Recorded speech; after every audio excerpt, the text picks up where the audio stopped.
Now, I am told by people on the ground that it does seem that the fighting is intensifying.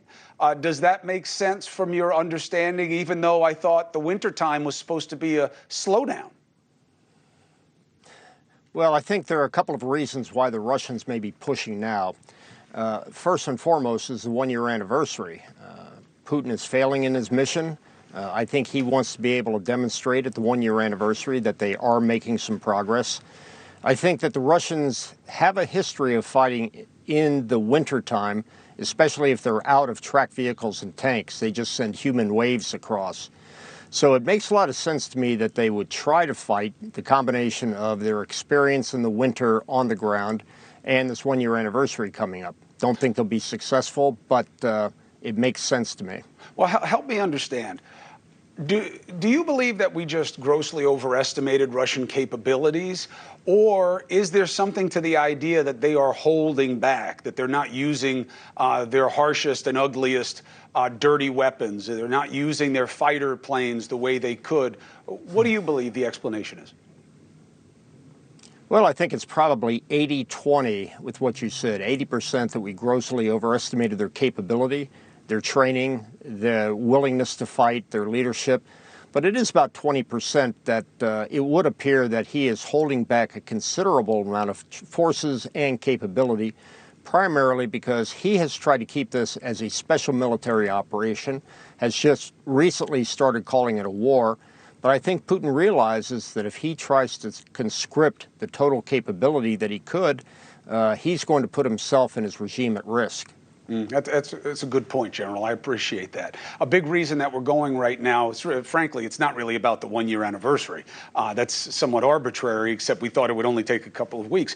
But the American veterans that I know on the ground there, I trust them. And they are saying, I don't know how these guys keep this up. I don't know how Ukraine keeps these forces at bay. They're losing ground. It's getting bloodier. They're not set up for this. They don't even have the field training to keep themselves alive and triage. That's what a lot of our veterans are doing there, as you know, I'm sure. What should I look for there, and what should I look to expose for our audience here?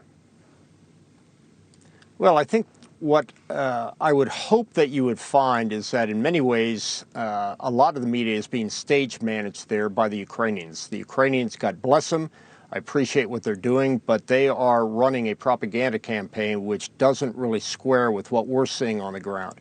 This is bloody combat that we haven't seen, not since World War II, but since World War I. This is trench warfare. This is massive amounts of artillery, far more casualties than I think that are being reported. And it really does remind me of Flanders Field in 1915, the way that the French and Germans just lost tens of thousands on a regular basis. You know, I have to tell you, obviously I have you on out of complete respect and deference, so it's not like I'm going to tell you you're wrong anyway. I'm way out of my depth.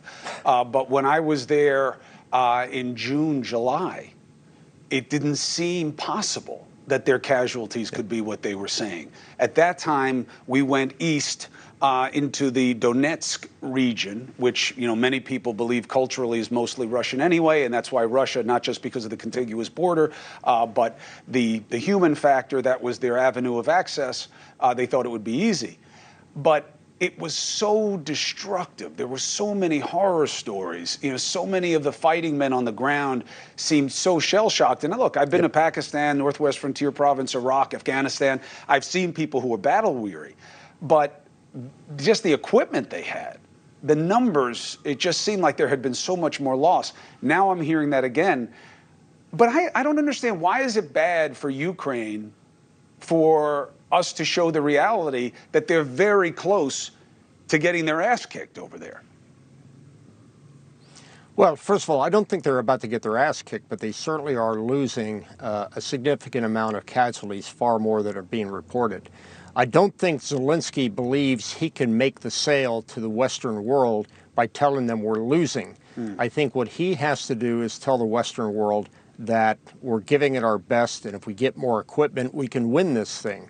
I think he's smart enough to realize that if he admitted he was losing, we would be pushing him to the negotiating table. But the fact that he wants to keep fighting, and to a great extent his people want to keep fighting, he puts positive spin on this and says, just give me more, I can hold, and in springtime I can go on the offensive. Hey, thank you for watching. Please go to newsnationnow.com, newsnationnow.com, and you can find NewsNation on your television provider. And don't forget to click the red subscribe button down below. Then you will get more of NewsNation's fact-driven coverage.